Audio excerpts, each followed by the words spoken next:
আপনাকে সকল ভুল মাফ করে দিয়ে কাছে টেনে নিতে যখন আপনার বাসায় যাই, তখন দেখি আপনি আর নিলয় একে অপরের বুকে শুয়ে আছেন। বলেন তো কি করতে পারি? জানেন, মৃত্যু যতটা যন্ত্রণা না, তার চেয়ে বেশি যন্ত্রণা পেয়েছিলাম আপনাকে সেই অবস্থায় দেখে।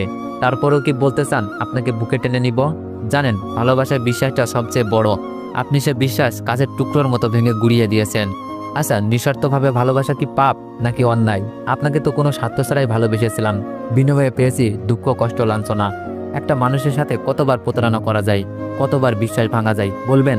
রিয়ার বুঝতে বাকি রইল না। নিলয়ের সাথে সেদিন যা যা হয়েছে সব রাজ দেখেছে। রিয়া কি করবে বুঝতে পারছে না। গাছের গুড়া কাটলে যেমন গাছটা পড়ে যায়, তেমনই রিয়া আমার পায়ে পড়ে গেল।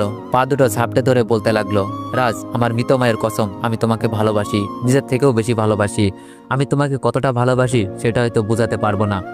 তুমি যা দেখেছো সব সত্যি, বলবো না মিথ্যা। জানো রাজ, প্রথম যেদিন কথা বললো তোমাকে ভালোবাসে, সেদিন মনে হয়েছিল আমার পায়ের নিচে মাটি সরে যাচ্ছিল। তবুও বুকের কষ্ট বুকেই রেখেছিলাম, এই ভেবে তুমি তো কথাকে ভালোবাসো না। কিন্তু যেদিন শুনতে পেলাম তুমি কথাকে বিয়ে করছো, বিশ্বাস করো আমি সহ্য করতে পারিনি। আমার খুব কষ্ট হচ্ছিল। সাপ যেমন তার মূর্তি হারালে পাগল হয়ে যায়, তেমনই আমি পাগল হয়ে গিয়েছিলাম। আমার হিতাহিত জ্ঞান ছিল না।